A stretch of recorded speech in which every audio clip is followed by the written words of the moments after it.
Welcome to another episode from the Veterinary Research Channel. Today, we delve into a fascinating study examining how guidelines aimed at promoting responsible antibiotic use in a veterinary hospital setting impact the prescription of some of the most important antimicrobial drugs for our beloved dogs and cats. That's right, John. In the world of veterinary medicine, just like in human medicine, we are facing a growing challenge with antimicrobial resistance, where bacteria become less susceptible to the drugs we use to fight infections. This makes treating these infections increasingly difficult. To combat this, many hospitals are implementing antimicrobial stewardship programs, which involve strategies like establishing guidelines to ensure antibiotics are used appropriately. This particular study, conducted at the Cornell University Hospital for Animals, looked at the prescription patterns of what the World Health Organization considers critically important antimicrobials. These are antibiotics that are also very important for treating infections in people, so their misuse in animals could have broader implications. The researchers wanted to understand for what conditions these crucial drugs were being prescribed in dogs and cats, and importantly, whether the hospital's own antimicrobial stewardship guidelines were being followed. They also assessed how well these prescriptions aligned with established international guidelines for treating common infections like skin infections, respiratory illnesses, and urinary tract infections in pets. The study looked at a period before the hospital implemented its specific antimicrobial stewardship guidelines and a period after. This allowed them to compare prescription practices over time. They meticulously reviewed the electronic medical records of dogs and cats that received prescriptions for certain classes of critically important antibiotics, including some types of cephalosporins, glycopeptides, macrolides, polymyxins, and quinolones. They gathered information on whether culture and susceptibility testing was performed. That's where they identify the specific bacteria causing the infection and see which antibiotics are most effective against it, and whether the animal had received antibiotics recently.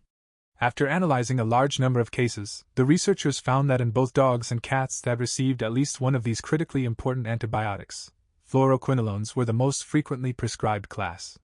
Interestingly, they didn't see any prescriptions for some other critically important classes like carbapenems or polymyxins in dogs, and no aminoglycosides or amphenicols were prescribed to cats in this group.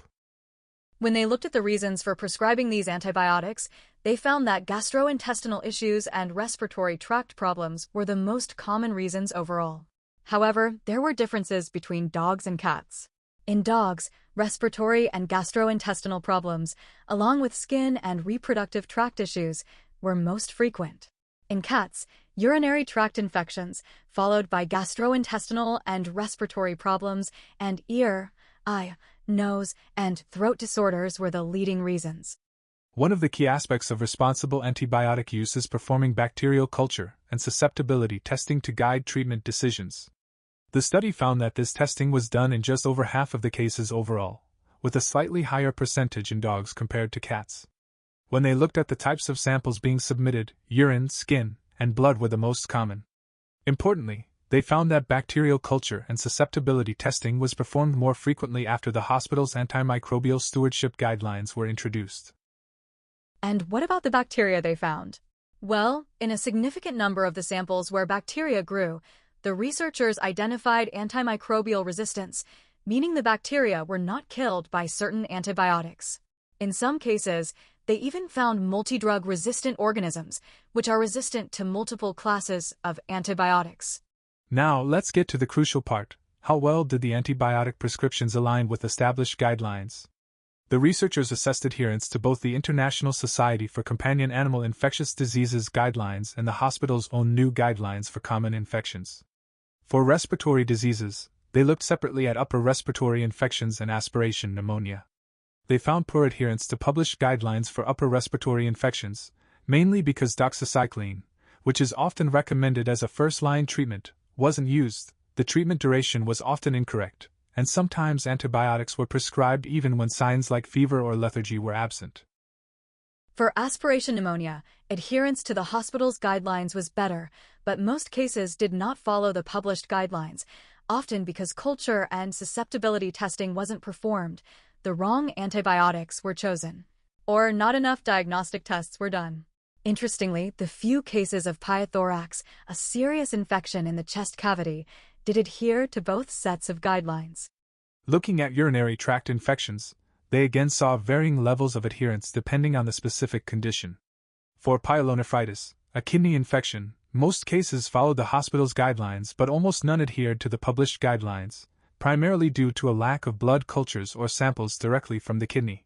For sporadic bladder infections, adherence to both sets of guidelines was also low, with common issues being incorrect treatment duration, prescribing antibiotics without culture guidance, and using inappropriate first-line drugs. Similar issues were seen with recurrent bladder infections and prostatitis. When it came to superficial bacterial folliculitis, a common skin infection, most prescriptions did not adhere to the hospital's guidelines, and a significant portion also did not follow the published guidelines. The most frequent reasons for this were giving glucocorticoids at the same time, stopping treatment too early, incorrect treatment duration, and not enough diagnostic testing. It's interesting to note that the hospital's guidelines differed from the international guidelines for this condition, particularly regarding the use of certain types of cephalosporins.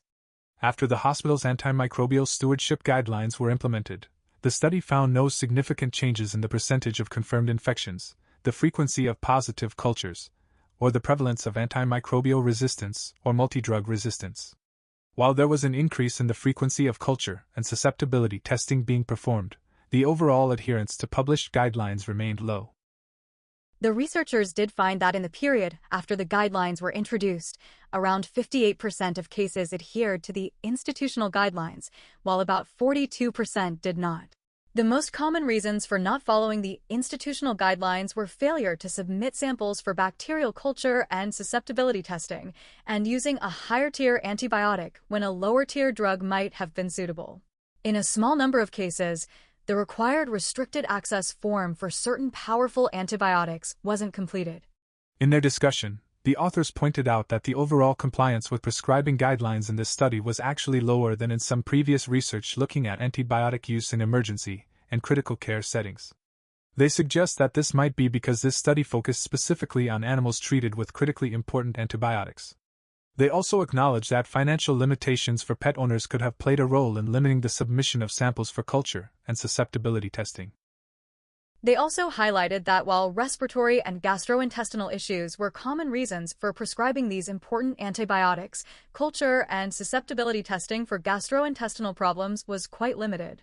This might be due to the potential risks and relatively low yield of positive cultures in some gastrointestinal conditions. The poor adherence to published guidelines for common conditions like upper respiratory and urinary tract infections is a significant finding. The researchers suggest that difficulties in obtaining respiratory samples from critically ill animals might have limited adherence in those cases. For skin and urinary tract infections, while sample submission rates were better, there were still issues with antibiotic selection and treatment duration. The fact that the introduction of the hospital's antimicrobial stewardship guidelines didn't immediately lead to significant changes in resistance patterns could be because the period after implementation that was studied was relatively short. These kinds of changes often take more time to become apparent.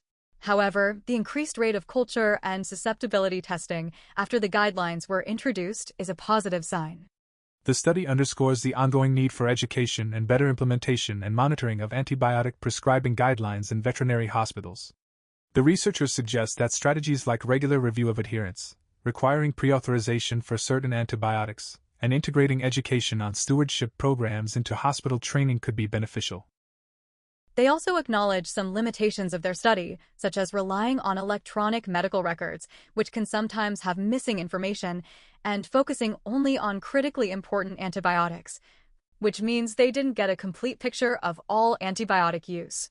They also note that they didn't follow up with owners to see if the prescribed medications were actually given for the full duration. In conclusion, this study provides valuable insights into the prescription of critically important antibiotics in a veterinary teaching hospital and offers a preliminary look at the impact of local prescribing guidelines.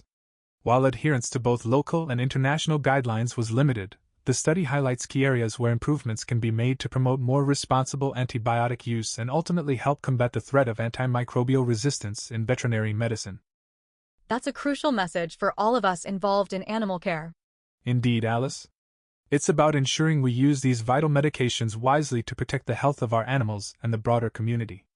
Thank you for listening to the Veterinary Research Channel. A link for the reference paper is in the video description. Remember to test your knowledge by answering the questions in the description, and as always, keep those minds inspired, hearts light, and tails wagging.